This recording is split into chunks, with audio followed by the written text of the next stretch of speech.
इहलोकी तोची सर्व भूती सम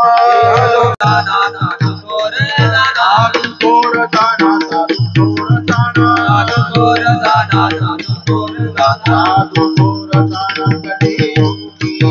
थोर जाना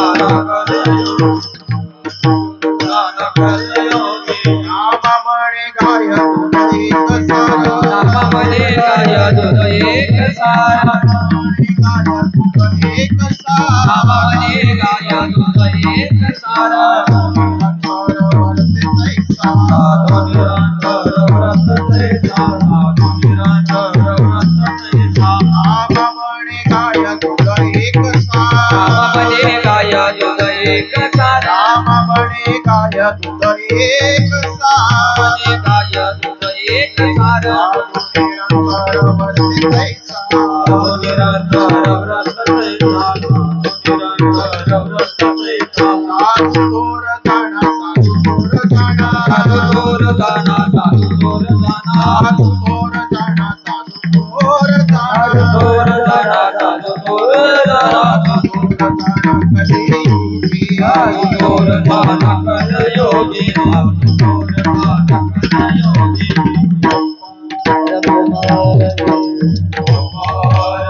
संगति जय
संगति जय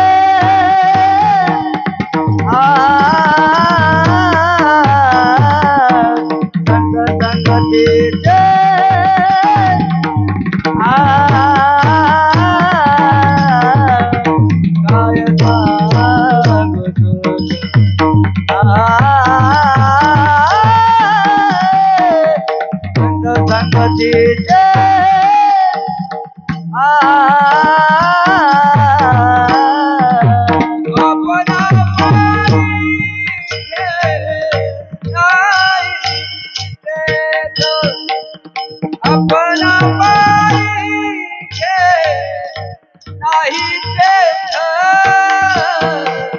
साधू थोर दाना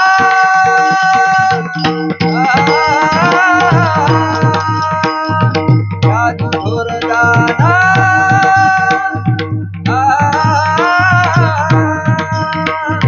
जादू थोर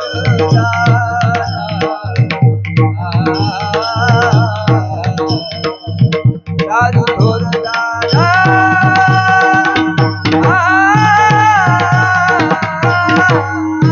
अपना सारे के नहीं देते, अपना सारे के नहीं देते, साधु थोर दाना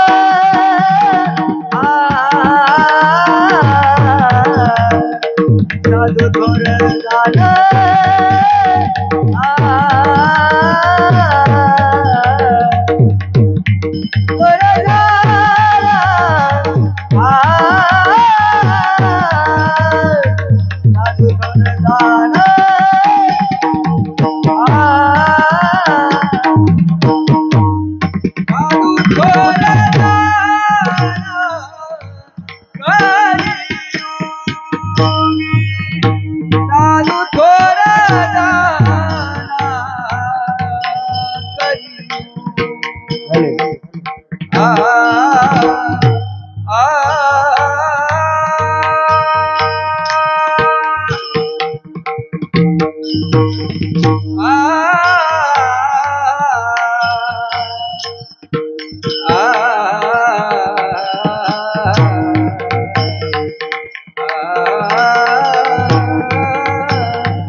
पंढरीनाथ माऊली ज्ञानेश्वर जगद्गुरु तुकाराम अपने अपने माता पिता हर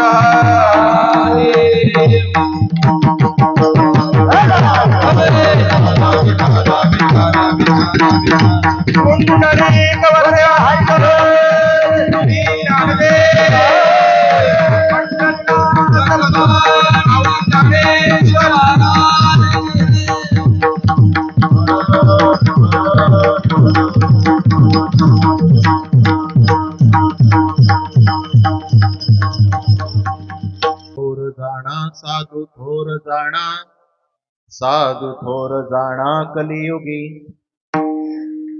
इहलोकी तोची सर्वभूती सम इहलोकी तोची सर्वभूती सम शरीराचा भ्रम नेनो कदा साधु थोर जाणा साधु थोर जाणा साधु थोर जाणा कलियुगी नामा म्हणे गाय दूध एक सार नामा म्हणे गाय दूध एक सार साधू निरंतर वर्ते तैसा साधु थोर जाणा साधु थोर जाणा साधु थोर जाणा कलियुगी विठ्ठला विठ्ठला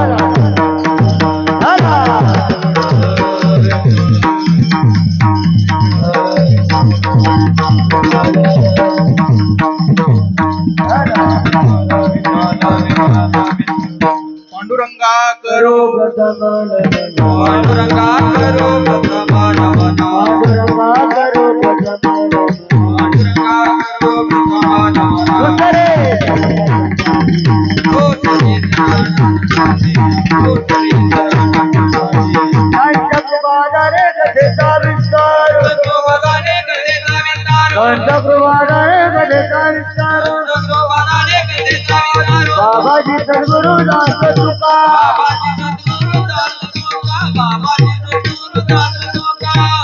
पांडुरंगा करू प्रथम नमन दुसरे चरण संतांची त्यांच्या कृपादाने कथेचा विचार बाबाजी सद्गुरु दास तुका संत संगतीचे काय सांगू सुख आपणा परिके नाही तेथे साधु थोर जाणा साधु थोर जाणा साधु थोर जाणा कलियुगी प्रस्तुत प्राप्त समय चिंतनासाठी घेतलेला अभंग भक्तीच्या सागरामध्ये विहार करणारे भगवंताचे अतिशय लाडके भक्त भगवंताच्या जवळ भगवंताच्या सान्निध्यात राहणारा भगवंताचा सखा म्हटलं तरी हरकत नाही असे नामदेवराय यांचा 4 चरणांचा संतप्र प्रकरणातला संतांच्या संगतीमध्ये प्राप्त होणारं सुखाचं वर्णन करणारा असा अभंग आहे.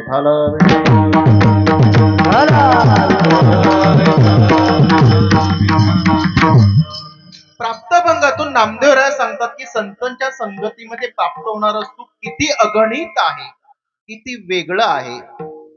त्या सुखाची व्याख्या करत असताना ते प्रापंचिकासारखं सुख नाही, म्हणून आपणा पारिके नाही ते आपल्याला जीवनामध्ये संसारिक जीवनामध्ये प्रापंचिक जीवनामध्ये प्राप्त होणारं सुख आहे आणि संतांच्या संगतीमध्ये प्राप्त होणारं सुख आहे, याच्यामध्ये भरपूर फरक आहे.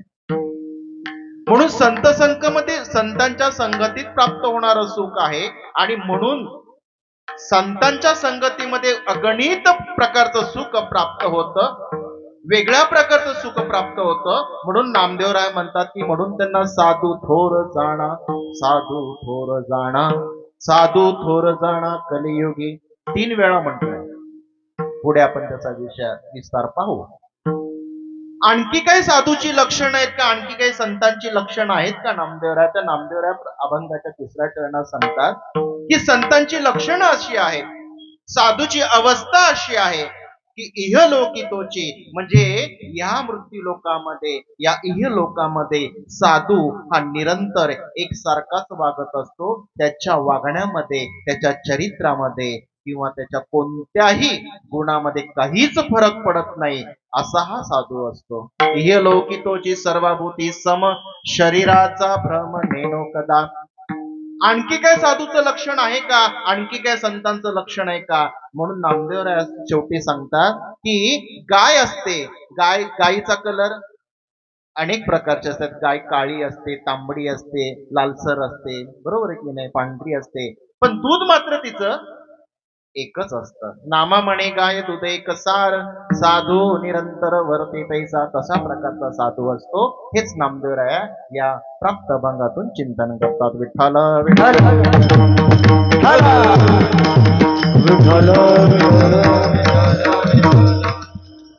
शिवप्रतिष्ठान तुर्भे, नवी मुंबई, सेक्टर 21 मध्ये चालत असणारा अखंड हरिनाम सप्ताह. अखंड नाम यज्ञामध्ये नामयज्ञ करत असताना, भगवंताचं नामस्मरण करत असताना बोलता बोलता 24 वर्ष पूर्ण होऊन 25व्या वर्षामध्ये आपण पदार्पण केलेलं आहे. म्हणून रौप्य महोत्सव हा साजरा होत, मोठ्या आनंदाने साजरा होत आहे. भगवंताची कृपा, भक्तीची अखंडतता या सर्वांच्या सानिध्याने, तुमच्या सर्वांच्या सहकार्याने, भावाने, भक्तीने हा चालत असणारा नामयज्ञ. आणि आजचा हा 2रा दिवस आज माझ्या वाट्याला आला. माझ्याकडून ही सेवाची संधी मिळाली. तटे भीमरथ्या वरम पुंडरीकाय दातो मुनींद्रे समागत्य तिष्ठन्तमानंद कंदम परब्रह्मलिंगम भजे पांडुरंगम अजम रुक्मिणी प्राण संजीवनंतम परमधाम कैवल्यमेकं तुरीयम् प्रसन्नं प्रसन्नं रतिहं देवदेवं परब्रह्मलिंगं भजे पांडुरंगम् अलंकापुरी रम्य सिंहासनस्थं पदां भोज तेजस्फुरित प्रदेशम् विधीन्द्रादिदेवैः सदा स्तूयमानं समाधिस्थमूर्तिं भजे ज्ञानदेवम्. जिथे ज्ञान विज्ञान संजीव होते, जिथे योग विद्येस सामर्थ्य येते, जिथे मानवाला मिळे मोक्ष गाता, तुझ्या पाय रेषे सदा नम्र माथा. तुझ्या मंदिरे आर्त जीवास तृप्ती, तुझ्या दर्शने लोक स्वानंद होती. श्रुती धन्य झाल्या तुझे गीत गाथा, तुझ्या पाय रेषे सदा नम्र माथा. अगा ज्ञान देवा मुक्ताई परेशा, तुझ्या पाय रेषे सदा नम्र माथा.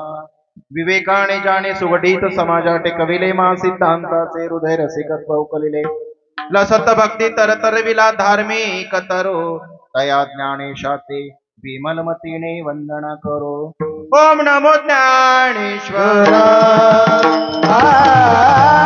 ओम नमो ज्ञानेश्वरा, ओम नमो ज्ञानेश्वरा, ओम नमो ज्ञानेश्वरा, ओम नमो ज्ञानेश्वरा,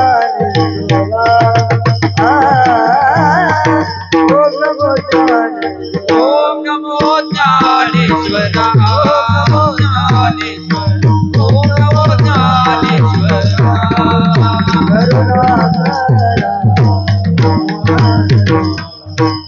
करुणाकरा दयाळा, तुझ्यान घडला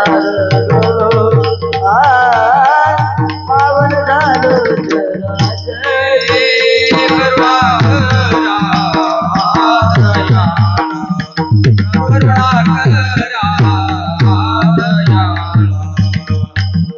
करुणाकरा दयाळा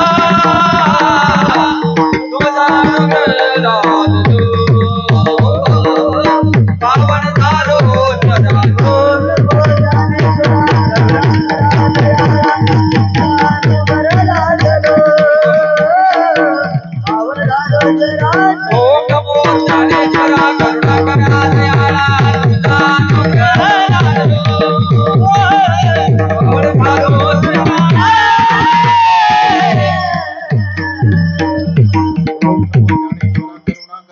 तुझा अनुग्रह लादलो पावन झालो करा तरी मी कलानो तरी काहीच नाही न बोलतो वचनाती भाविका ऐका जनार्दनी तुमचा दास याची आज पूर्वावी तुमचा अनुग्रह लादलो पावन झालो चराचरी काय माझी वाणी मानेला संतांचे रंजव चित्ताचे या पुल्या जयांचे केलिया स्मरण होई सकळ विद्यांचे अधिकरण तेची बंधू श्री चरण श्री गुरुंते ते नमस्कारो आता संत संगतीचे काय सांगू सुख आपण परिके नाही तेथे साधू थोर जाणा साधू थोर जाणा साधू थोर जाणा कलियुगी मृत्यू लोकांमध्ये माणूस जन्माला आला की पहिलं काय शोधतो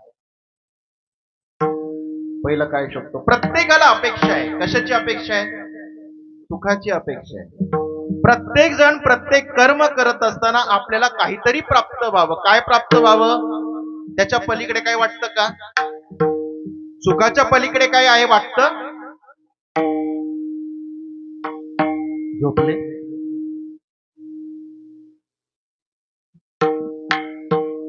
मला वाटते कालच्या फलकट संसार सोडून दिला म्हणून सगळे मला वाटतं निवृत्तच झाले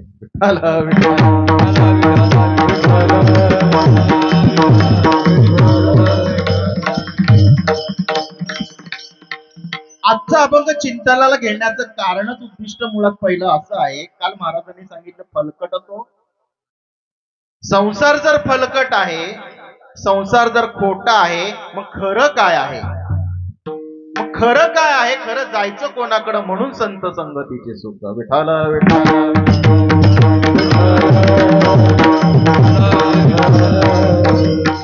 प्रश्न असा आहे की मृत्यू लोकांमध्ये जीव जन्माला आला जन्माला नंतर पळतो कशाच्या मागे अहो सुखाच्याच मागे ना त्याच्याही पलीकडे काय नाही ना सुख आहे सुखाच्या मागे जीव पळत राहतो प्राप्त झालं का हो बसलेल्यांपैकी किती जणांना सुख प्राप्त झालं हातवर कर जरा किती जणांना सुख प्राप्त झालं कोणलाच नाही मग जी गोष्ट मिळतच नाही त्याच्या मागे पळावं का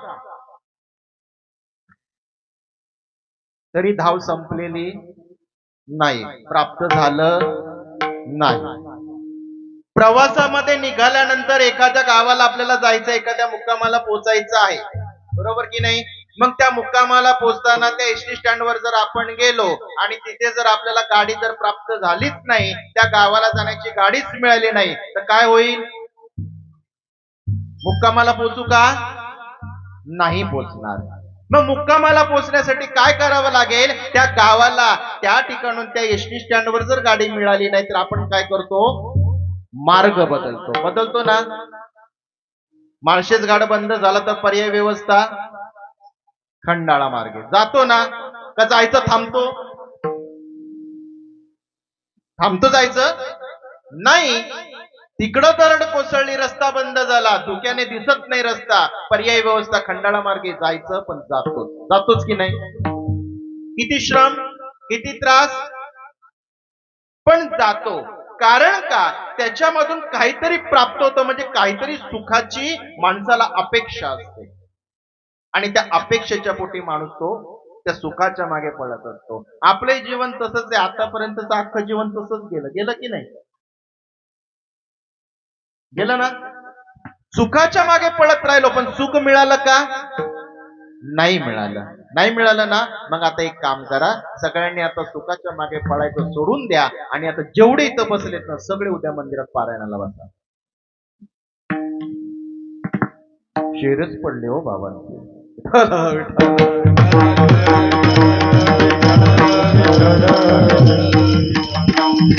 हो सुख प्राप्त नाही पण त्याच्या मागे पळायची धडपड मात्र कोणाची संपत नाही संपते का अजिबात संपत नाही आपलं कसं झालं माहितीये का पूर्वीच्या काळामध्ये तेलाचे घाणे असायचे तेलाचे घाणे माहितीयेत ना तेलाचे घाणे असायचे आणि मग त्या तेलाच्या घाण्याला काय करायचे कोण झोपलेलं असायचं?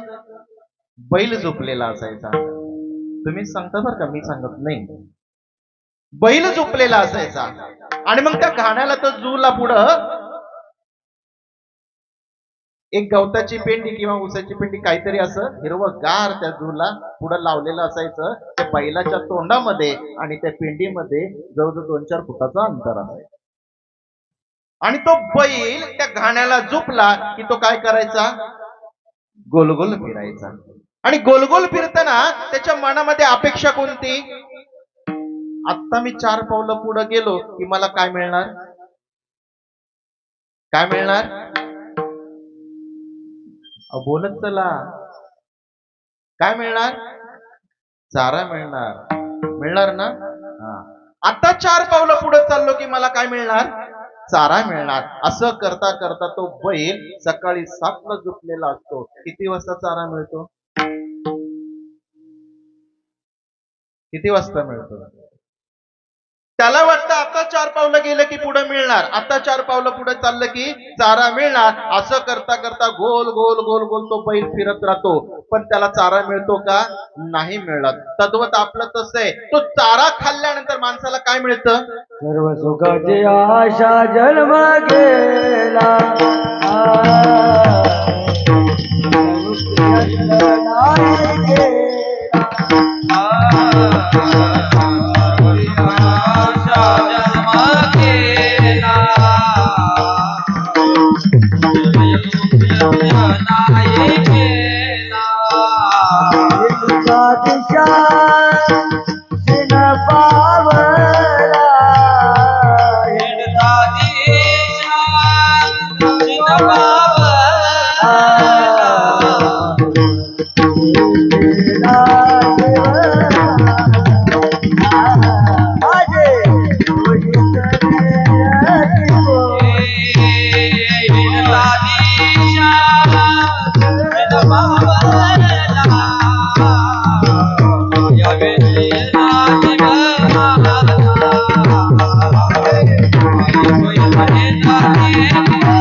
सर्व सुखाची आशा जन्म गेला, हिंडता दिशा सीन पावला.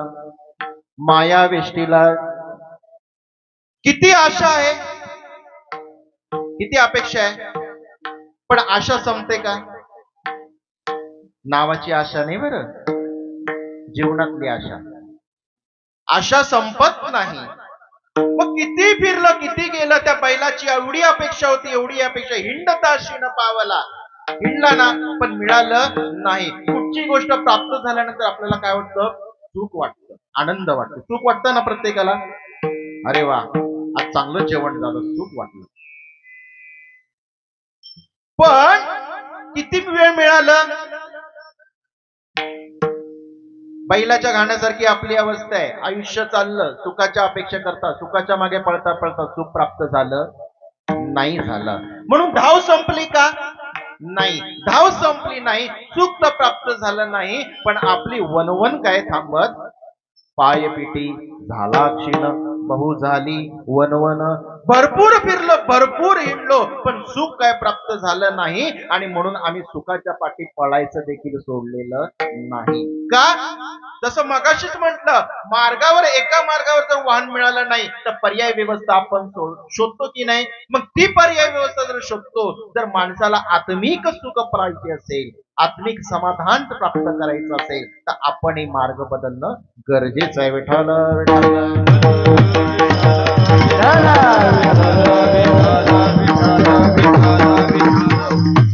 आता महत्वाचा मुद्दा, आपण सुखाच्या मागे पळालो, सुख प्राप्त झालं नाही. पण सुख म्हणजे काय?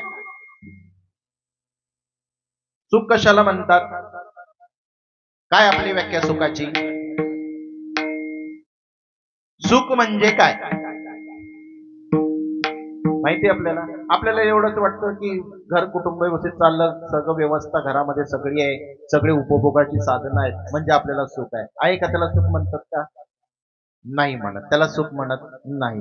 आपल्याला जीवनामध्ये, प्रापंचिक जीवनामध्ये प्राप्त होणारं सुख कसं असतं? क्षणिक असतं. कुठपर्यंत? जोपर्यंत पुढचं त्याच्यापेक्षा वरचढ दिसत नाही तोपर्यंत. बरोबर की नाही? आता मला सुख वाटतं केव्हा वाटतं की आता मी कीर्तन सांगतोय, 10 माणसं माझ्या, 50 माणसं माझ्या समोर बसले, मी बोलतोय, तुम्ही ऐकताय, मला सुख वाटतं. आणि माझ्यापेक्षा दुसरा बुवा जर वरचढ सांगायला लागली, मला सुख वाटेल का? आपलं घेतलं तर बरं वाटतंय. विठाला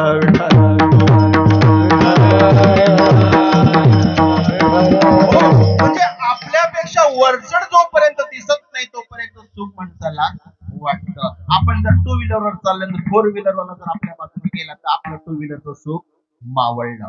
तद्वत आपलं सुख आहे त्याप्रमाणेच सुख आहे. म्हणजे क्षणिक सुखाची प्राप्ती आहे. या सुखाला अर्थ आहे का? या सुखाला किंमत आहे का? नाही. मग खरं सुख कुठचं आहे? सुखया संत समागमे नित्य गुणावे तुझ्या नावे अनावती सकळ करते काळ प्रेमे प्रकट होय. समागमे नित्य गुणावे तुझ्या नावे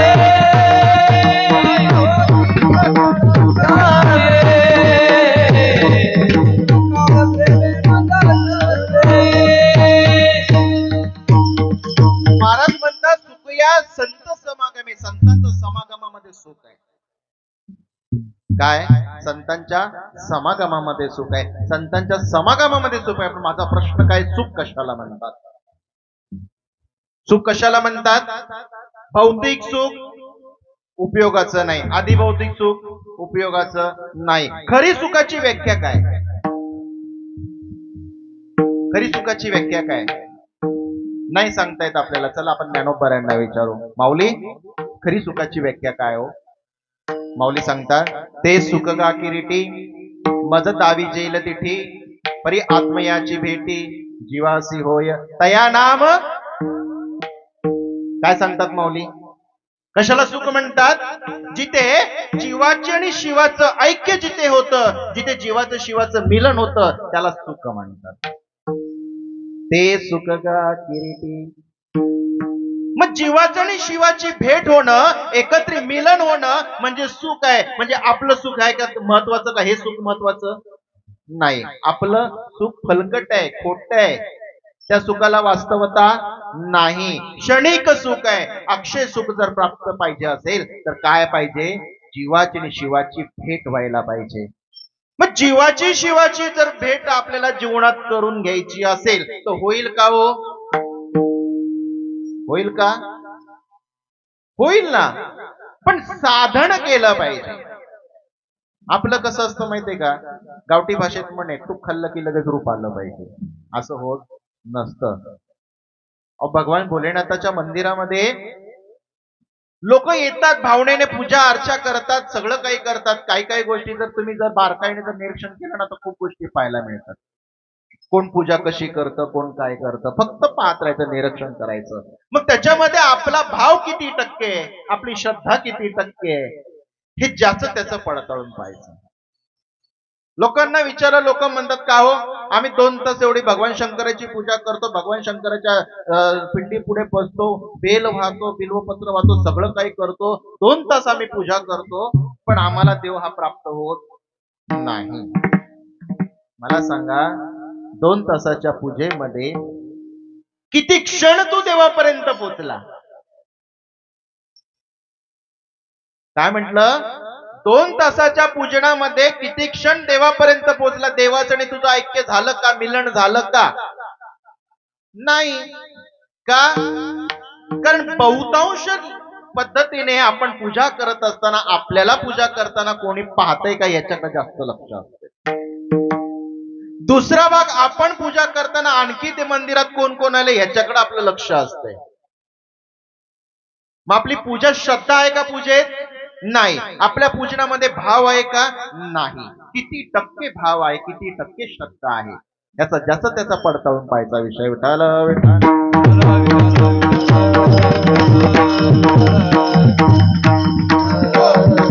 मग भगवंताची कृपा आपल्याला प्राप्त पाहिजे, भगवंताचं मिलन आपलं झालं पाहिजे. मग काय केलं पाहिजे, कोणाकडे केलं पाहिजे?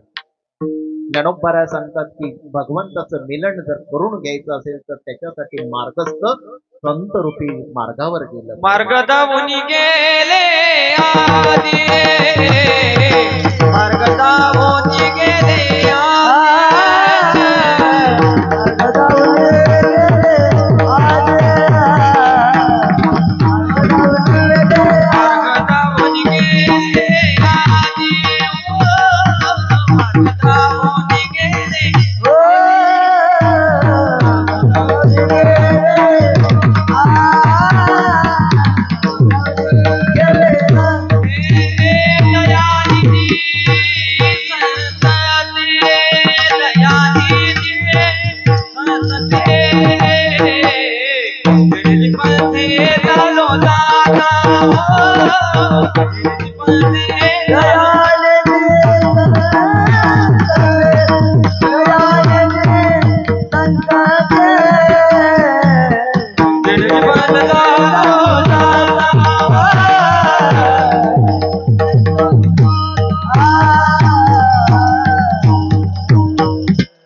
मार्गदावनी गेले आधी दयानिधी संतते. संतांच्या वाटेवर चला. संत आपल्याला नेतील कुठपर्यंत? भगवंताचं मिलन होईपर्यंत. म्हणून त्यांच्याकडे गेलं पाहिजे. पण आपण त्यांच्याकडं जात नाही. आपण म्हणतो काय हो त्यांच्याकडं, काय जाण्याचा अर्थ काय म्हणे त्यांच्याकडे? काय मिळतं संतांकडं? अहो संतांकडे जे मिळतं ते इतर कोणाकडेच मिळत नाही, पण आपण त्याच्याकडे डोकवत. संत संजनी मांडले दुकान, संत सजनी मांडले दुकान,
संतांकडे सगळं आहे.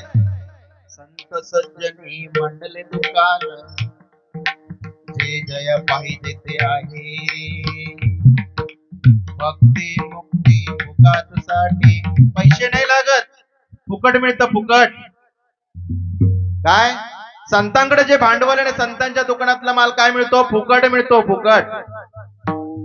पण आपण भक्ती मुक्ती फुकट साठी, कोणी न पाहे तयाकडे. पाहत का? नाही का? फुकटचा माल आहे हो. शोरूम मधला माल पैसे देऊन मिळतो म्हणून सारखं बघावं लागतं. हा फुकटचा माल आहे. संतांच्या दुकानात फुकट मिळतं म्हणून त्याला किंमत नाही. अहो फुकट मिळतं किंमत नाही म्हणून तुकोबाऱ्यांना म्हणावं होतं, देव घ्या कोणी, देव घ्या कोणी, आयता आला घर पोचवणी. शेवटी म्हटलं देव घ्या फुका. फुका म्हणजे फुकट. न लगे रुका मोल काय आहो, देव फुकट घ्या. तुम्ही नाही विकत घेऊ शकत, आपली ऐपतच नाही विकत घ्यायला. पण शेवटी तुकोबाऱ्या म्हटले फुकट घ्या हो, फुकट घ्या, काही मोल देऊ नका, पण देव घ्या. हे संतांना म्हणावं लागलं. एवढं दुर्दैवी आपलंय. विठ्ठल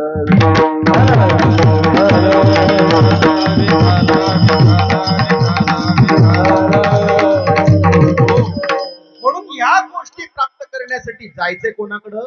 संतांकडे जायचंय, पण संतांकडे आपण जात नाही, संतांची ओळख नाही, साधूची आपल्याला जीवाला ओळख नाही. साधूची ओळख करून घेणं महत्वाचं. एक प्रसंग सांगतो ऐका. नारद महर्षी, पूर्वजन्माचा इतिहास आहे नारद महर्षींचा. आज आपण पाहतो त्रैलोक्यामध्ये भ्रमण करत असताना नारायण नारायण नारद मुनींचा जप चालू असतो, निरंतर जप चालू असतो. ते नारद महर्षी पूर्वजन्मी कोण होते? एवढं भाग्य का प्राप्त झालं? कारण भाग्याशिवाय जन्म प्राप्त होत नाही. म्हणतात ना, पुण्याशिवाय प्रभूचं नाम येत नाही. त्याला पुण्य लागतं. बहुत सुकृताची जोडी म्हणून विठ्ठली आवडी. सुकृत असेल तर देवाचं नाव येतं, नाहीतर येत नाही. तसं नारद महर्षी पूर्वजन्मामध्ये गरीब कुटुंबामध्ये एका साध्वीच्या पोटी जन्माला आले होते. गरीब जीवन होतं, मोलमजुरी करून खाण्याचं, भिक्षान्न मागून खाण्याचं. एका राजाच्या घरी काही साधू आले होते चातुर्मासाला.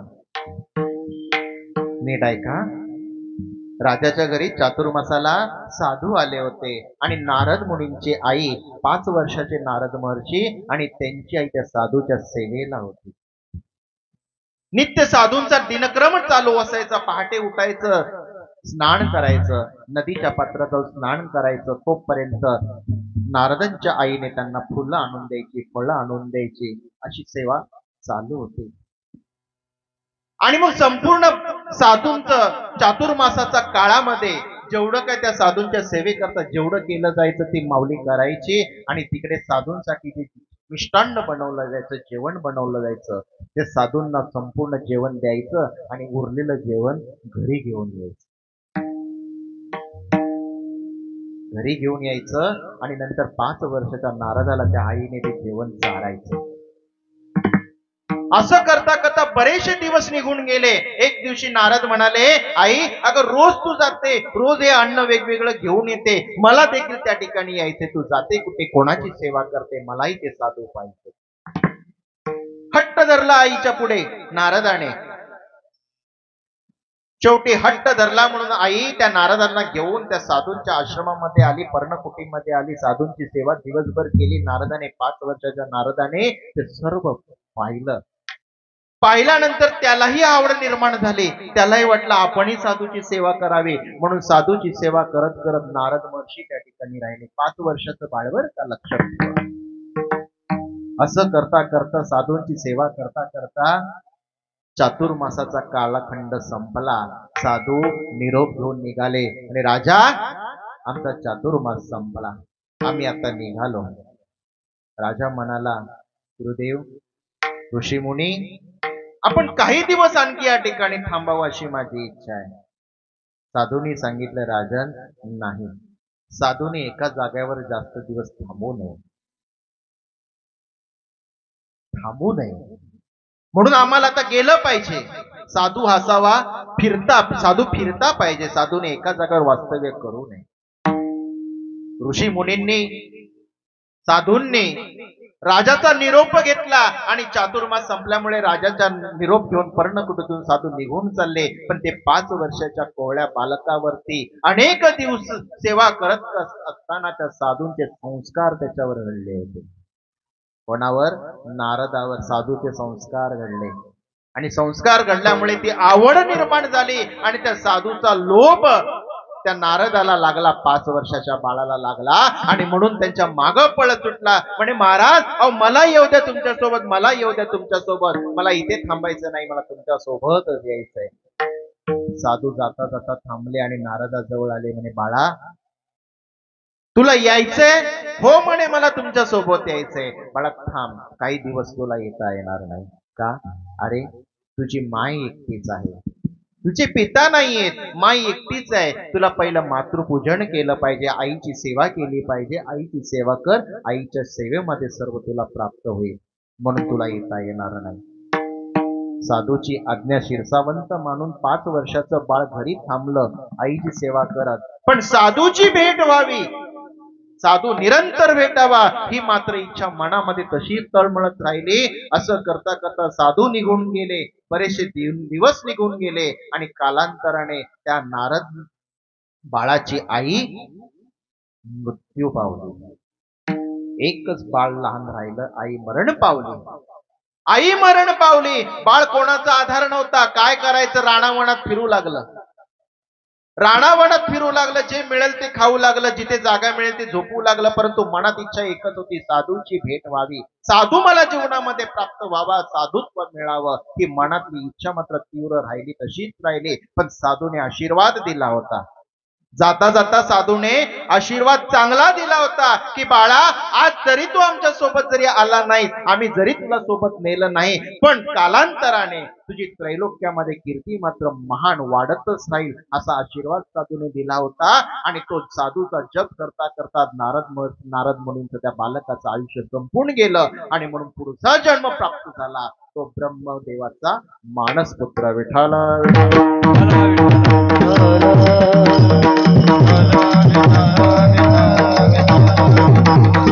मग ब्रह्मदेवाचा मानसपुत्र म्हणून नारदाचा जन्म झाला. आणि कीर्ती किती आहे, नारायण भगवंताचं नामस्मरण अखंडित नामकरण करण्याची ताकद कोणाची आहे का त्रैलोक्यामध्ये? नाही. नाम कुणी करावं? फक्त नारदानीच करावं. नारदाने त्रैलोक्याचं भ्रमण करावं. ताकद नामस्मरणाची आहे. आणि ही ताकद प्राप्त झाली कोणामुळे प्राप्त झाली? साधूच्या आशीर्वादाने प्राप्त झाली. म्हणून साधूचा आशीर्वाद जीवनामध्ये थोर आहे. साधूचा आशीर्वाद जीवनामध्ये महत्वाचा आहे. म्हणून साधूची महतीही मोठी आहे. हेच अभंगाचं दुसरं चरण. साधू थोर जाना, साधू थोर जाना, साधू थोर जाना, साधू थोर जाना, साधू थोर जाना, साधू थोर जाना, साधू थोर जाना, साधू थोर जाना, साधू थोर जाना, साधू थोर जाना, साधू थोर जाना, साधू थोर जाना, साधू थोर जाना, साधू थोर जाना, साधू थोर जाना, साधू थोर जाना.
साधू थोर जाणा, साधू थोर जाणा कलियुगी.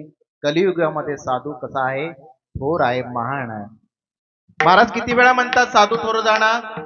3 वेळा म्हणतात. म्हणतात किती वेळा? 3 वेळा म्हणतात. 3 वेळा म्हणण्याचं कारण काय? महाराजांना एकदाच म्हणता आलं नाही का? एकदाच म्हणायचं साधू थोर जाणं कलियुगी? नाही.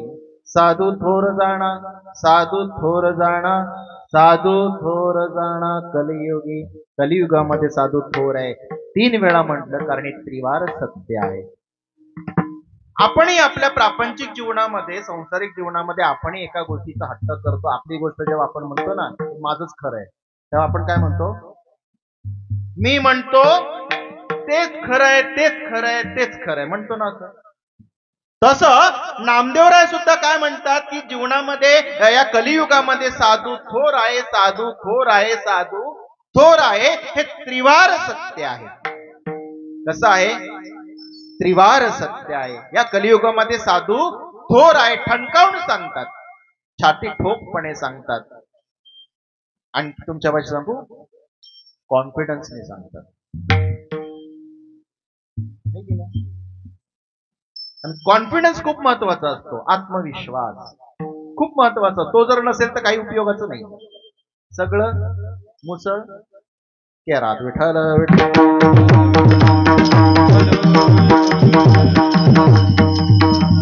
हो. मग या कलियुगामध्ये साधू थोर आहे. का साधू थोर आहे? कारण साधूशिवाय, संताशिवाय जीवनाची सद्गती नाही. जीवनाला मार्ग देणार कोणी नाही, किंवा रस्त्यावर नीट चालणार नाही. आहे का? नाही. आता आपण किती जरी म्हटलं समृद्धी महामार्ग जरी झाला, कुठं स्पीड ब्रेकर नाही. स्पीड ब्रेकर कुठंच नाही. पण टोल नाका आहे ना, तो सुटला का? नाही. म्हणजे तुम्ही कितीही समृद्ध व्हा, किती समृद्धी महामार्गाने चाला, स्पीड ब्रेकर नाही, काही नाही, काही नाही, पण टोल आहे. आणि तो दिल्याशिवाय सुटतो का? नाही. कारण टोल भरल्याशिवाय पुढे मार्गच नाही. तसं जीवनामध्ये समजायचं की साधू हे टोलचंच दुकान आहे. विठ्ठल विठ्ठल.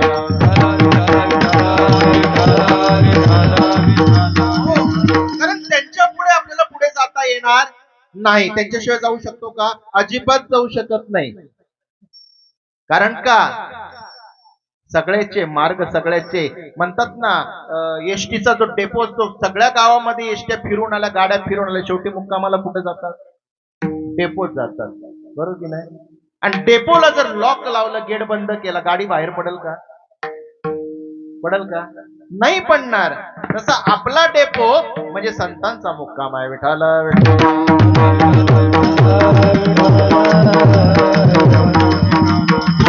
म्हणून जीवनामध्ये साधू खूप महत्वाचा आहे, संत खूप महत्वाचा आहे.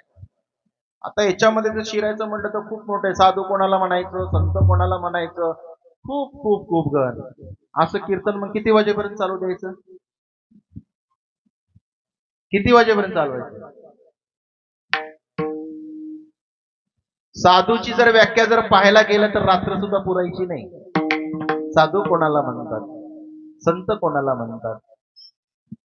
थोडक्यात सांगू तर साधू त्याला म्हणतात की ज्याने 6 विकार धुवून काढले, त्याला म्हणतात साधू. आता विकार कुठचे पाहू आपण. आता आपल्याकडे संत चरित्र पण चालू आहे, त्याच्यामध्ये आपल्याला ऐकायला मिळतंय. सगळंच मीच सांगायचं काय ठेका नाही घेतला.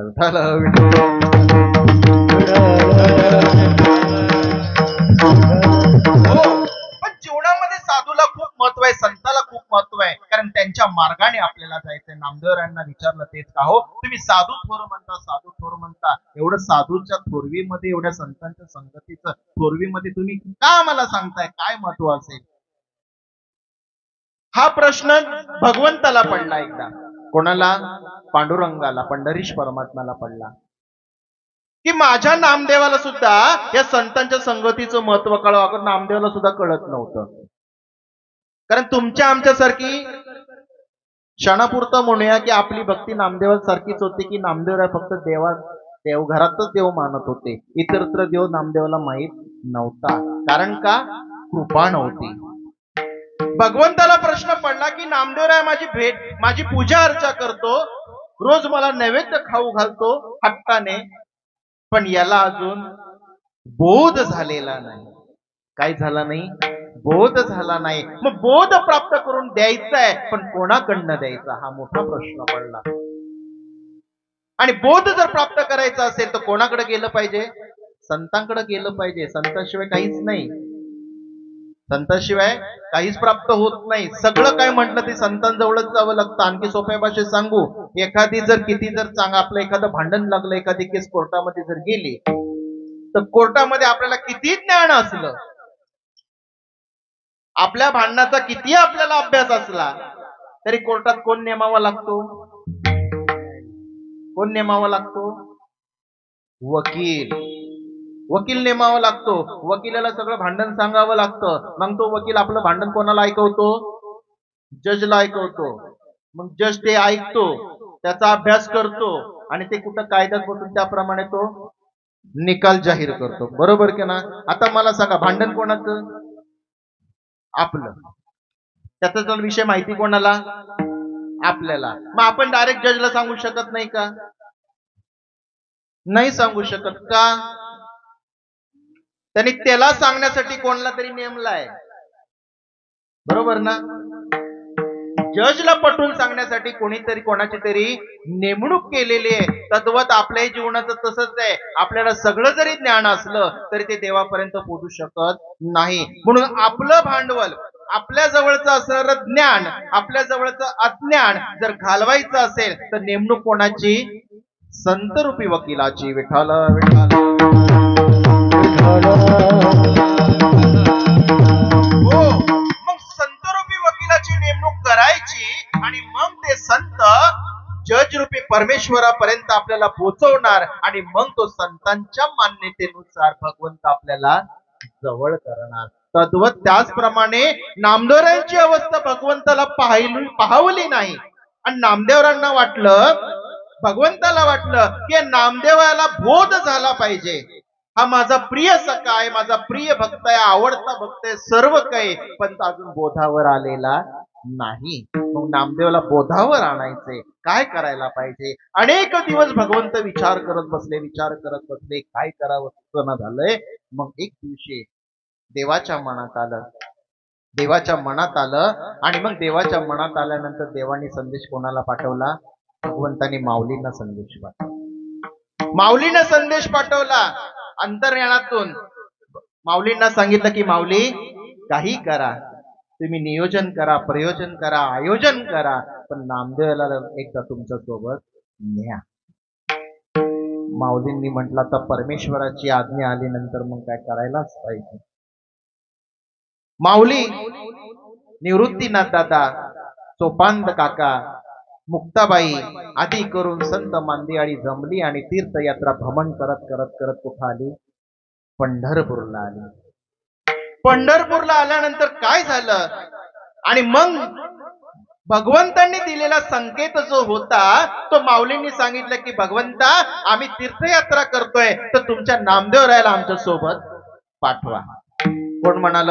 माऊली म्हटल्या. नामदेवराला पाठवा म्हटल्यानंतर देव आनंदित झाले, खुश झाले. देव म्हणते, याच्यासाठी तर एवढा अट्टास केला होता मी नामाला न्यायण्यासाठी, पण आता हा बाबा ऐकतो का नाही माहित नाही. म्हणून नामदेवरायाला भगवंताने सांगितले की नामा, म्हणे काय देवा?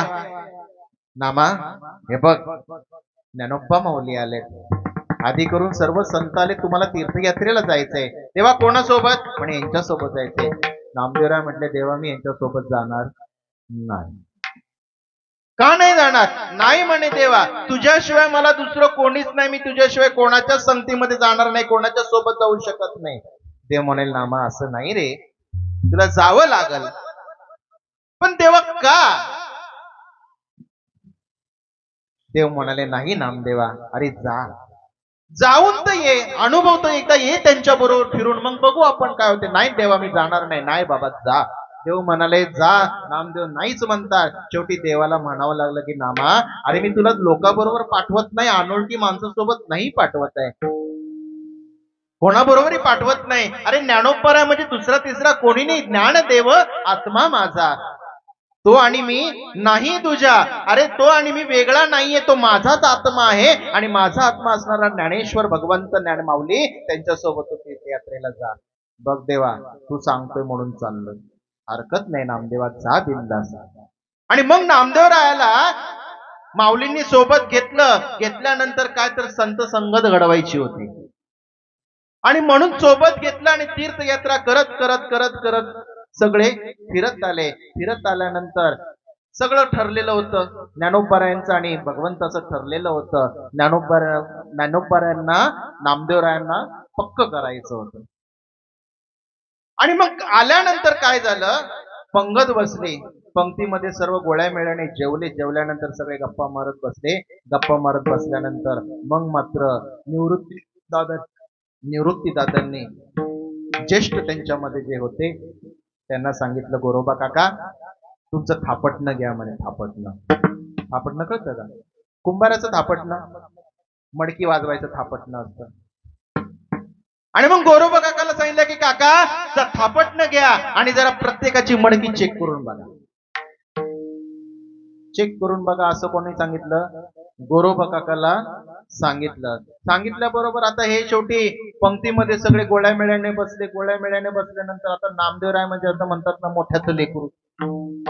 मोठ्याचं लेकरू म्हणजे सगळे आनंदित असतात. तुम्ही पहा, आमदार आला, आमदाराचं स्वागत करतो. आमदाराचा पोरगा असला की त्याचंही स्वागत करतो. त्यालाही शेट म्हणतात ना. तो असतो 14 वर्षाचा, पण 50 वर्षाचा माणूस पण काय म्हणतो? शेट. का? आमदाराचं लेकरू आहे. तसं नामदेवराय म्हणजे हे पण मोठ्याचं लेकरू आहे, भगवंताच्या घरचं आहे, भगवंताच्या गावात ते देवाचं लाडकं आहे. देवाचं लाडकं असल्यामुळे देवाचं लाडकं लेकरू, सगळे आनंदामध्ये, सगळे नामदेवराच्या पुढं पुढं पुढं पुढं परत. निवृत्ती दादांनी, निवृत्तीनाथ त्यांनी नामदेवरांना नमस्कार करावा एवढा नामदेवाचा अधिकार. पण का? देवाच्या घरचं आलंय म्हणून, है की नाही? अहो परंपराच आहे आपली. आपल्या प्रापंचिक जीवनामध्ये बघा, एखाद्या गरीबाच्या पोराच्या हातून जर आपल्या घरात एखादं भांड पडू द्या, किती आपण ओरडतो. कळत नाही का तुला? शिस्त नाही लावली का? आई बापांनी शिकवलं नाही का? अक्कल नाही का? आणि तेच एखाद्या श्रीमंताच्या लेकरातून कब्बशी फुटू द्या. लहान लेकरू आहे, होतं असं, चालायचं. का? मोठ्याचं लेकरू आहे म्हणून. तसं नामदेवराय मोठ्याचं लेकरू आहे, मोठ्या देवाच्या गावातून आलंय म्हणून निवृत्ती दादांनी त्या नामदेवाला नमस्कार करावा, एवढा अधिकार मोठा. निवृत्ती दादा उठले निवृत्ती, संतांच्या दर्शना पंढरीचा प्रेमा घरी आला. पंढरीचा प्रेमा, पंढरी परमात्म्याचा पाहुणा आपल्या घरी आला. मग आपल्याला जर नमस्कार केला तर आपणही समोरच्याला नमस्कार केला पाहिजे. पण काय, आम्ही मोठ्या घरचे, आम्ही कोणाला नमस्कार करत नाही. उठले निवृत्ती, संतांच्या दर्शना पंढरीचा प्रेमा घरी आला. नामा म्हणे आम्हा होय अधिकारू, यासाठी नमस्कारो योग्य होय. हे नामदेवरायांचं भाषण. आम्ही मोठे आहोत. शेवटी ज्ञानोबाराय उठले. उठले ज्ञानेश्वर. कोण? ज्ञानोबाराय, माऊली, विश्व माऊली. आपण विश्व जगत माऊली आपण ज्यांना म्हणतो, त्या विश्व माऊली सुद्धा उठले. उठले ज्ञानेश्वर, वंदिले ते चरण. कोणाचे? नामदेवांचे. नामदेवांचे चरण माऊलींनी देखील वंदन केलं. तिथे नामदेवरांनी म्हणावं काय?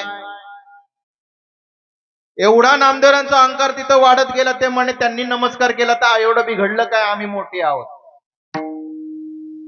आम्ही मोठे आहोत, मोठ्याच्या घरचे म्हणून आम्हाला नमस्कार केला. नामदेवावरती काहीच परिणाम झाला नाही. ताट बसले असे. ज्ञानोबारांनी दर्शन केलं, निवृत्तीनाथांनी दर्शन केलं, सोपान काकांनी दर्शन केलं, सगळ्यांनी दर्शन केलं. दर्शन केल्यानंतर मग मात्र निवृत्ती दादांनी मुक्ताईला खुणवलं की मुक्ताई दर्शन कर. मुक्ताई हालायला तयार नाही. मुक्ताई हालायला तयार नाही. ती म्हटली मी दर्शन करणार नाही. म्हणे मुक्ताबाई जाईन दर्शना, आधी अहंकार दूर करा. काय करा? आधी अहंकार काढा, मग मी तुमचं दर्शन करेल. आणि मुक्ताबाईंनी एक जाता जाता टोमणा मारला. कोणाला? नामदेवरायांना. काय म्हटले? उसाचे शेजारी एरंडाचे झाड नाही, त्या चिपाड गोडी आली. उसाच्या शेजारी जर एखादं चिपड असेल, जर एरंड्याचं झाड उसाच्या शेजारी वाढलं तर उसाची साखर येते ती एरंड्यात येते का? नाही राहत. आणि उसाचं जर एकदा रस गाळण झालं तर चिपडत कोणी राहते का? तशी मुक्ताबाई म्हणते काय, उसाच्या शेजारी हे एरंडाचं झाड वाढलं म्हणे. पांडुरंगाच्या दरबारामध्ये पंढरीश परमात्म्याच्या बाजूला एरंड्याचं झाड वाढलं, पण त्याच्यात गोडी काय आली नाही. म्हणून मुक्ताबाई म्हणते जर अहंकार जर दूर केला तर मग मात्र मी दर्शन करील, नाही तर करणार नाही. मुक्ताबाईने म्हटलं, शेवटी मुक्ताबाई म्हटले मी दर्शन करायची नाही बाबा. हरकत नाही म्हणे, काका तुम्ही काम करा, तुमचं काम करा, थोपटणं जरा मडकी चेक करा. मडकी चेक करा म्हटल्या बरोबर मग गोरोबा काकांनी सुरुवात केली थापटणं. निवृत्तीनाथांच्या डोक्यावर मारलं, टन टन वाजलं म्हणे. पक्कय म्हणे, पक्कय असं सगळ्यांच्या डोक्यावर वाटलं. हे बघता बघता बघता हे सगळ्यांच्या डोक्यावर थापटणं मारताना नामदेवांचा मात्र पारा चढत होता. म्हणे आता हे मारत मारत माझ्यापर्यंत येणार येणार म्हटल्यावर लालबुंद होत चालले कोण? नामदेवराय. नामदेवरायांच्या डोक्यापर्यंत थापटणं आलं, डोक्यावर मारणार तेवढ्यात नामदेवराय उठले आणि पळतच सुटले रडत, मोठ्या मोठ्याने रडत रडत पळत सुटले. पाठीमाग दादा, निवृत्ती दादा, अहो नामदेवराय थांबा. माऊली म्हणतात नामदेवराय थांबा. नामदेवराय थांबायला तयार नाही, पळतच सुटले. आणि पळत पळत येऊन न थांबता कुठं गाठलं? पंढरीश परमात्म्याजवळ आले. धो धो धो हमसून धमसून रडायला लागले. हमसून धमसून नामदेवराय रडायला लागले. अरे देव म्हणाले नामा झालं काय? म्हणे काय झालं विचारूच नको देवा. अरे झालं काय? म्हणे देवा विचारू नको. नामदेवराय रडायचेच थांबना. संत समागमे फळ लाभे आता, सन्मानाचा झाला लाभ मोठा. सांगायला लागले नामदेवराय रडून रडून, संत समागमात तुम्ही मध्ये पाठवलं म्हणे, जा त्यांच्यावर फिरायला, काही हरकत नाही. म्हणून तुमच्या नादाने मी गेलो, तुमचं ऐकलं, पण मला काय फळलं नाही. का नाही फळलं? अहो काय सांगता, संत समागमामध्ये बसलो तुमच्या सांगण्यावरून, पण काय काय केलं म्हणे? आदरे मुक्ताई आदरे केले अतिथी, अतिथी आदरे केले मुक्ताबाई, लाकडाने डोई फोडी येले. अहो म्हणे बसलो, मुक्ताबाईने कसला आदर केला, लाकडानं डोकं फोडायला लावलं. नशीब तिथून उठलो म्हणून वाचलं माझं डोकं, नाही तर रक्तबंबाळ झालं असतं. आणि देवाजवळ हमसून धमसून रडायला लागले नामदेवराय. शेवटी नामदेवराय म्हटले, देव म्हणाले नामा एक काम कर बाबा, डोळे पुस. देवाने पितांबरीने आपल्या नामदेवरायचे डोळे पुसले. आणि पुसल्यानंतर मग मात्र सांगितलं की नामा एक काम कर, इथून तू असाच सरळ या दिशेने जा, आणि या दिशेने सरळ गेल्यानंतर पहिला जो भेटेल त्याला तू आपलं दुःख सांग. आणि मग नामदेवराय तसेच निघाले देवाच्या सांगण्यावरून. आणि गेल्यानंतर मग काय, आधीच हे डोकं फुटलेलं, इथं डोक्यात वैताग, डोकं गरम झालं. आणि तिथं गेले मुक्कामाला, एका मंदिरामध्ये थांबले. एक जुनं पडीक मंदिर होतं, मुक्काम तिथं थांबले. थांबल्यानंतर एक गृहस्थ, वयस्कर गृहस्थ असे पाय वर करून बसले, झोपले होते. झोपल्यानंतर नामदेवरायांनी त्या पायाखाली बघितलं तर शिवलिंग होतं. आणि म्हणून आधीच डोकं गरम. आणि त्याच्यात इथं म्हणतात ना दुष्काळात 13वा महिना, ते पाहिल्यानंतर आणखी राग अनावर झाला. म्हणे काय हो गृहस्थ, तुम्हाला कळत नाही का तुमचं वय वाढलं? अहो देवाच्या अंगावर पाय ठेवून तुम्ही झोपला, तुम्हाला काही वाटत नाही का? ते म्हणाले, अहो महाशय मला काही माहित नाही हो, माझं शरीर जीर्ण झालेलं आहे, पाय दुखतात म्हणून उंचावर ठेवावेत म्हणून मला वाटलं दगड असेल म्हणून मी उंचावर ठेवलं, उंचावर ठेवलं बरं वाटतं. अहो तुम्हाला कळत नाही का खाली देव आहे? ते म्हणाले मला माहित नाही, माझे पाय माझ्याच्याने उचलत नाही. तुम्ही एक काम करा, माझे पाय उचला आणि जिथं देव नाही तिथं ठेवा. नामदेवरायाने विचार केला, काय पंचायत आली, देवाने पाठवलं पण काय आता करावं लागल. म्हणून नामदेवरायांनी त्या गृहस्थाचे पाय उचलले आणि बाजूला ठेवले. तिथेही शिवलिंग तयार. तिथून उचलले दुसरीकडे ठेवले, तिथेही शिवलिंग तयार. असं करता करता ते पाय घेऊन गोल फिरले. आणि गोल फिरल्याबरोबर सगळीकडे शिवलिंग तयार. म्हणजे सगळीकडे शिवलिंग तयार, हे काय प्रकार आहे म्हणे? मंदिरात सगळे शिवलिंग आहेत की काय? नामदेवरायांना पश्चाताप झाला. म्हणे घडलं काय, काय झालं? त्यावेळेस त्या गृहस्थाला परत विचारलं, का हो गृहस्थ, नक्की तुम्ही कोण आहात?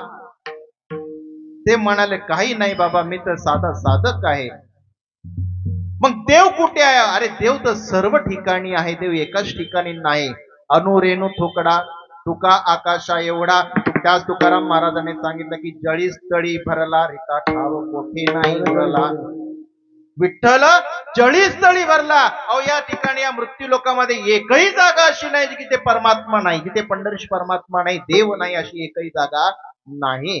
पण त्या चरणाला जेव्हा स्पर्श घडला, नामदेवरायांचा स्पर्श घडला आणि त्यावेळेस नामदेवरायांना सुचलं, त्यांना असं वाटलं की बाबा हेच घडण्यासाठी, हीच मला फलश्रुती प्राप्त होण्यासाठी तो समागम मला फायद्यात पडला, म्हणून ते प्राप्त झालेलं सुख हे अगणित आहे. हे अभंगाचं संत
संगतीचे काय सांगू संगतीचे काय सांगू सुख आपणा परिके नाही ते.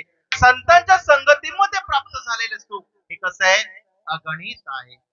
मी संतांच्या संगतीमध्ये वास्तव्य केलं, त्रास झाला, पण त्याच्यातून प्राप्त झालेली फलश्रुती म्हणजे कशामुळे झाली, त्यांच्या संगतीमुळे झाली. तेव्हा कळाली नाही, पण फलश्रुती नंतर कळते. कोण सांगतं? नामदेवराय सांगतात. एवढी संतांच्या संगतीची ताकद आहे, एवढे संतांच्या संगतीमध्ये प्राप्त होणार सुख आहे. ते सुख कसं आहे, न संपणार आहे, पण आपलं सुख हे क्षणिक आहे. का हो नामदेवराया, तुम्ही सांगता संतांच्या संगतीमध्ये एवढं सुख मिळतं, आपल्यासारखं सुख नाही, क्षणिक सुख नाही, अक्षयकाळ टिकणारं सुख आहे. आणि म्हणून तुम्ही सांगता संत संगतीचे काय सांगू सुख, संतांच्या संगती प्राप्त होणारं सुख आहे. म्हणून तुम्ही सांगता की साधू थोर आहे, संत थोर आहे. कशासाठी? सुख प्राप्त होतं म्हणून. आणखी त्या साधूची काही लक्षण आहेत का? महाराज म्हणतात आहेत ना. आणखी त्या साधू मध्ये, संतांमध्ये एक लक्षण आहे म्हणे. काय? की साधू असा असतो, कुठच्याही वातावरणात राहू द्या, तो स्थिर असतो, कधी बदलत. जगाच्या पिशाच अंतरी शहाणा, सदा ब्रह्मी जाणा निमग्न तो. जगामध्ये कसा असतो, पिशाच वेडासारखा बघतो. आपण एखाद्याला म्हणतो काय वेडा माणूस आहे, अरे पण तो वेडा नाहीये, तो त्याच्या अंतरंगामध्ये आनंदित आहे, प्रफुल्लित आहे, डुल्लत आहे, आनंदामध्ये डुल्लत आहे तो. पण आपण काय समजतो? वेडा समजतो. असे कितीतरी फकीर असतात, कितीतरी साधू असतात जे वेड्यासारखे राहतात. पण ते का राहतात वेड्यासारखे? ते कारण कशा करता राहतात? कारण तुमचं आमचं जगाचं त्यांना घेणं देणं नसतं. फक्त त्यांचा भगवंत एकच असतो. विषय तो त्यांचा आला नारायण. नावडे जनधन माता पिता. आपलं तसं नाही. आवडे जनधन. आपले आवडे ते म्हणतात नावडे. आम्हाला आवडत नाही. म्हणून ते काय या इहलोकामध्ये असताना ते समांतर असतात. त्यांच्यामध्ये बदल होत नाही. आपल्यामध्ये क्षणाक्षणाला बदल होतो ना. क्षणाक्षणात बदल होतो. कसा होतो माहितीये का? जास्त वेळ घेत नाही. एक उदाहरण सांगतो. नवीन लग्न झालेलं असतं पोराचं. नवीन लग्न झाल्यामुळे हल्ली नवीन लग्न झालं की सगळीच बुरळतात. का अजूनही मला प्रश्न कळत नाही. ते का बुरळतात माहित नाही. नवीन लग्न झालं, नवीन सून घरामध्ये आल्यानंतर मग काय, आता नवीन नवरीचे तर नवीन पदार्थ, नवीन आयटम, नवीन काय काय. आता तिने काय तर एक दिवशी काय केलं, तिने स्वयंपाक बनवला. नवीन आल्यानंतर ते जेवायला नवरदेव बसला. बायकोने स्वयंपाक केलेला, पण त्याला माहित नसतं. त्याला वाटलं तर नवीन आलेली अजून स्वयंपाकाला काय लागली नाही असेल, आईनेच केला असेल. म्हणून तो जेवायला बसला. जेवायला बसल्यानंतर त्याने आईने ताट वाढून दिला बरोबर त्याने काय कर भाजीचा घास, चपाती मोडली, भाजीचा घास घेतला, तोंडात टाकला बरोबर त्या भाजीत एवढं मीठ पडलं होतं, एवढी खारड झाली होती. असा ताटावरून तडकन उठला आणि म्हटला, आई तुला कळत नाही का? मी एवढा लांबून थकून भागून येतो आणि घरात आल्यानंतर असं बेचव जेवण खायचं कसं काय कळतं? चांगलं जेवण बनवता येत नाही का? असं ताड आईला बोलला. एवढा रागात ताडा पारा लाल झाला होता. आईने बिचारीने सगळं ऐकून घेतलं आणि मग सगळं त्याचं बोलणं संपल्यानंतर मग आई म्हणाली, अरे बाळा हरकत नाही, आजची भाजी तुझ्या बायकोने बनवली आहे. एवढंच आई शांतपणाने म्हटली.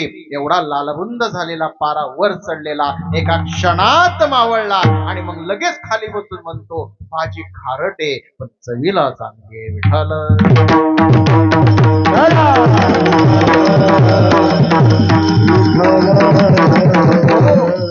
म्हणजे क्षणामध्ये आपलं परिवर्तन एका क्षणामध्ये होतं. समांतरता आहे का? नाही. एक साधू नदीमध्ये स्नान करत होता आणि त्या पाण्यामध्ये स्नान करत असताना एक विंचू चालला होता आणि तो विंचू पाण्यामध्ये तळमळत असताना त्या साधूने त्या ओंजळीमध्ये त्या विंचवाला घेतलं आणि बाहेर टाकण्याचा प्रयत्न केला. तद्वत त्या वेळेला त्या विंचवाने काय केलं, त्याचा गुण दाखवला. अंतरीचे प्रगटे स्वभावे बाहेरी. स्वभाव आहे त्याचा नांगी मारण्याचा. त्याने नांगी मारली, दाह झाला, थोड्या वेदना झाल्या म्हणून परत ओंजळ बाजूला झाली. परंतु पुन्हा त्या साधूने ती ओंजळीत त्या विंचवाला उचलला, परत बाहेर काढण्याचा प्रयत्न केला. पुन्हा त्याने नांगी मारली आणि हे पाहत असताना किनाऱ्यावर एक म्हटला की का हो साधू, तो वारंवार तुम्हाला नांगी मारत आहे, तरी पण तुम्ही त्याला वाचवण्याचा प्रयत्न का करताय? त्यावेळेस त्या साधूने एक सुंदर उत्तर दिलं. ते म्हणाले, ओ नांगी मारणं हा त्याचा स्वभाव आहे आणि पुढत्याला वाचवणं हा माझा स्वभाव आहे विठाला.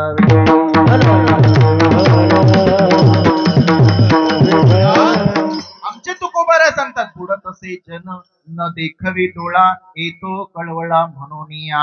आम्हाला बुडताना जग पाहवत नाही आणि बुडत असलेलं जग आम्हाला पाहवत नाही म्हणून आम्ही त्यांची मदत करायला धावतो. म्हणून साधू म्हणतो, वाचवणं हा माझा स्वभाव आहे. म्हणून साधू हा कुठच्याही वातावरणामध्ये असू द्या, त्याच्यामध्ये परिवर्तन होत नाही. हेच अभंगाचं तिसरं चरण. इहलोकी तोची सर्वाभूती सामा. इहलोकी तोची सर्वाभूती सामा. इहलोकी तोची सर्वाभूती सामा. इहलोकी तोची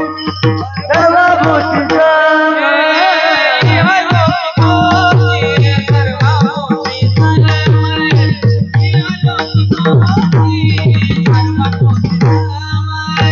इहलोकी तोची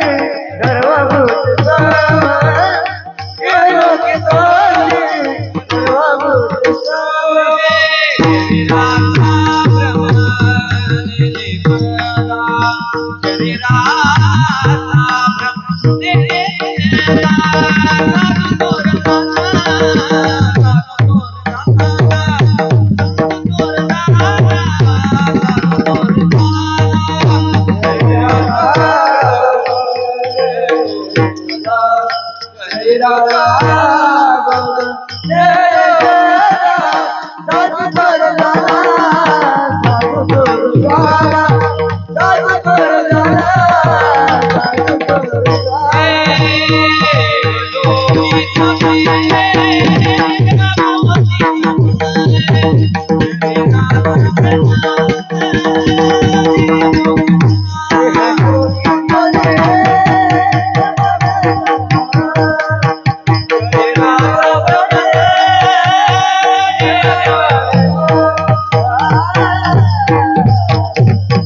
नामदेव महाराज सांगतात की शरीराचा भ्रम कोणाला नसतो, साधूला नसतो. इहलोकितोची सर्वभूती सम, तो सगळीकडे समांतर वाहतो. कोणी भेटू द्या, कोणी भेटू द्या, चांगला असो वाईट असो, सज्जन असो दुर्जन असो, साधू मात्र त्याचा स्वभाव गुण कधी सोडत नाही. इहलोकितोची सर्वभूती सम, शरीराचा भ्रम नेनो कदा, त्याला शरीराचा भ्रम नसतो, स्वतःच्या सौंदर्याचा अभिमान नसतो. शरीर कसं आहे काही नाही, शरीराकडे कोणाचं लक्ष नसतं. ब्रह्मानंदे लागली टाळी कोण देहाते संभाळी, साधूची अवस्था अशी असते, कारण तो काय ब्रह्मानंदामध्ये लीन होतो. आपलं तसं नसतं. आपण देवाकडे जायचं म्हणतं तर 4 वेळा स्वतःकडे बघतो, बघतो की नाही, स्वतःकडे बघतो. अरे स्वतःकडे देवाकडे जर जायचंय तर स्वतःकडे बघण्याचं कारण काय? स्वतःकडे बघतो म्हणजे मीपणामध्ये अहंकारामध्ये अडकतो. म्हणजे देव मोठा का तू मोठा, देव सुंदर का तू सुंदर. शेवटी तुमच्या सौंदर्याचं काय महत्व? काही नाही. कुठपर्यंत? स्मशानात जाईपर्यंत सौंदर्य, नंतर सौंदर्य संपलं. इस तन धन की कोण बडाई देखत नाही नो में मट्टी मिलाई. काय शरीराचा भ्रम कशाला पाहिजे? हाड जले जैसी लकड़ी की मोली, बाल जले जैसी घास की पोली. इस तन धन की कोण बडाई देखत नाही नो में मट्टी मिलाई. काय शरीराचा भ्रम कशाला पाहिजे आपल्याला?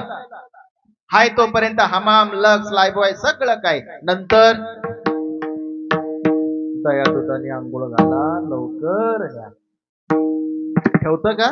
नाही. शरीराचा भ्रम तिथपर्यंत, जोपर्यंत शरीर चालतं आहे तोपर्यंत त्याच्यात अस्तित्व आहे, तोपर्यंत शरीराचं अस्तित्व संपलं की. तसं नामदेवराय म्हणतात की साधूमध्ये, साधूला शरीराचा भ्रम नसतो, शरीराचा अहंकार नसतो, कारण त्यांचा विषय फक्त नारायण असतो. भगवंताविषयी त्यांच्याशिवाय दुसरं काहीच नसतं. त्याच्याशिवाय ते कोणाला पाहतही नाही. कारण का? दृष्टी तशी झालेली असते. दृष्टी फक्त भगवंताला पाहण्याचीच बनलेली असते. आपली दृष्टी तशी नाहीये. आपली दृष्टी एकाला पाहण्याच्या ऐवजी भौतिकच पाहत राहते, म्हणून आपण कोट्यात येतो. विठाल विठाल.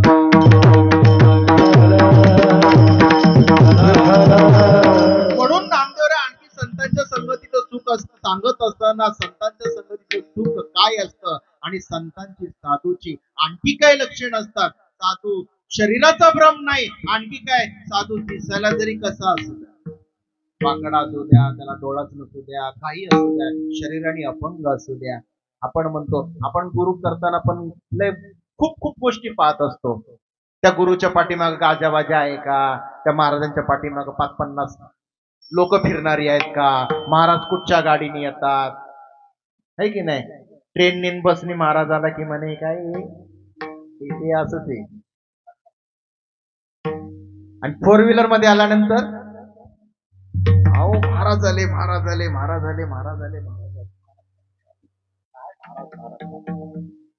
खोटं नाही सांगत आहे बरं का, वस्तुस्थिती आहे, अनुभवलेली आहे. चांगले कपडे परिधान केले, इस्त्रीचं धोतरला सुद्धा इस्त्री जर असेल तर महाराज लय. आणि बिचारा एखादा मळकट कपड्यामध्ये असला किती ब्रह्मज्ञान सांगू द्या हो, किंमत काही नाही का. आपण पाहतो काय पोशाख, अरे पोशाख जाऊ द्या, त्याच्या डोक्यात काय भरले ते पाहतो नाही, ते पाहत. आपण पोशाखावर जातो म्हणून महाराज लय चांगला, तसा साधू तसा नाही. साधू कसा का असे ना, अपंग असू दे, का डोळ्याने त्याला दिसू दे नाही, काही नाही, पण तो त्या साधू मध्ये शक्ती काय आहे, त्या साधू मध्ये प्रभुत्व काय आहे, तो साधू आपल्याला उद्धाराला नेईल का नाही, याचा विचार प्रत्येकाने करायला पाहिजे. म्हणून नामदेवराय सांगतात की साधू कसा जरी असला तरी त्याच्यातून मिळणारं जे बोधरूपी अमृत असतं ना, ते मात्र निरस असतं म्हणे, निरस पवित्र असतं, गोड असतं. म्हणून नामदेवराय उदाहरण देतात. कशाचं उदाहरण देतात? एका गायीचं उदाहरण देतात. म्हणे गाय किती रंगाची असते? अनेक रंगाची असते. काळी असते ना, पांढरी असते का? असं आहे का पांढऱ्या गाईचं पांढरं दूध आणि काळ्या गाईचं काळं दूध? येतं असं कधी? कोणाच्या गावाला आहे असं? मी तर नाही पाहिलं अजून. नाही. गाय कशी असू द्या, लाल असू द्या, तांबडी असू द्या, कशी का असेना, दूध मात्र पांढरच असतं, निरसच असतं, पवित्र असतं आणि गोड असतं. तसं नामदेवराय सांगतात की साधू कसाही असू द्या, परंतु तो कसा आहे? नित्य निरस अमृत प्राप्त करून देणारा असा साधू आहे. हेच अभंगाचं शेवटचं चरण. नामामरे गाय उदये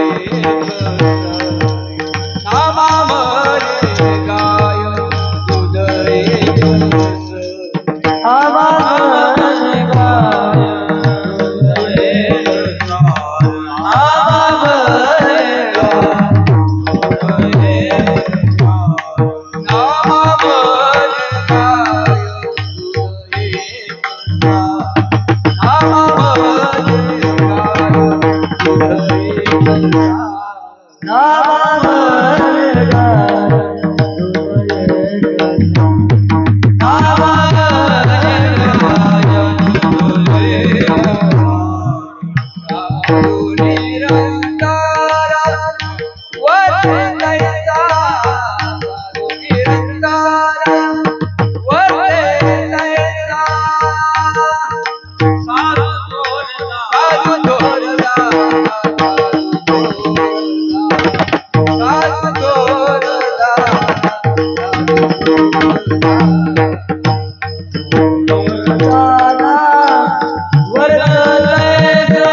नामामरे गाय दूध एक सार साधू निरंतर भरते तैसा. साधू थोर जाणा, साधू थोर जाणा, साधू थोर जाणा कलियुगी विठोबा.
संत संगतीचे काय सांगू सुख आपणा पारिके नाही तेथे साधू थोर जाणा साधू थोर जाणा साधू थोर जाणा कलियुगे. अभंगाचा धावता भावार्थच आपण पाहिला. अभंग चिंतनाचा विषय खूप आहे, पण आपण काय चिंतन करणार? काय माझी वाणी मानेल संतांसी, आपण काय चिंतन करणार? तेवढी आपली योग्यता नाहीये. कारण साधूच्या वचनावर संतांच्या वचनावर जेवढं बोलल तेवढं कमी आहे. आपण काहीच वर्णन करू शकत नाही, कारण हे भांडवल कोणाचं आहे? संतांचे. आपल्या जवळचं काय आहे? फक्त त्याच्यातून बुद्धभर ज्ञान फक्त काढलं बाजूला आणि तुमच्या पुढे वाढण्याचा प्रयत्न केला. बाकी माझ्या पदरचं काही नाही. फोडिले भांडार धण्याचा माल हा, तेथे मी हमाल भारवाई. याच्या पलीकडे आपलं कार्य काय? म्हणून याच साधू संतांच्या सांगितलेल्या वचनाप्रमाणे आपलं जीवन, आपली दिनचर्या असावी. जीवनात नक्कीच आपलं कल्याण झाल्याशिवाय राहणार नाही. विठाला विठाला विठाला विठाला.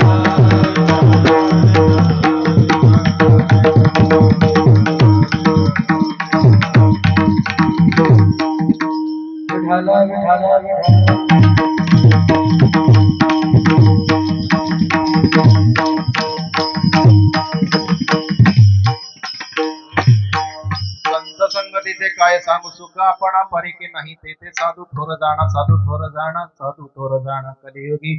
जेवढंच तुम्हाला सांगता येईल तेवढा सांगण्याचा प्रयत्न केला. जे योग्य असेल ते माझ्या सद्गुरूचं, आणि जे अयोग्य असेल ते माझ्या वाणीचे दोष पुन्हा माझ्या पदरात टाका. पुन्हा मी समजून सांगण्याचा, उलगडून सांगण्याचा निश्चितच प्रयत्न करेल. म्हणून झालेली सेवा त्याच प्रभू चरणी, माऊली चरणी आपण समर्पित करूया. ज्ञानेश्वर ला ला ला ला.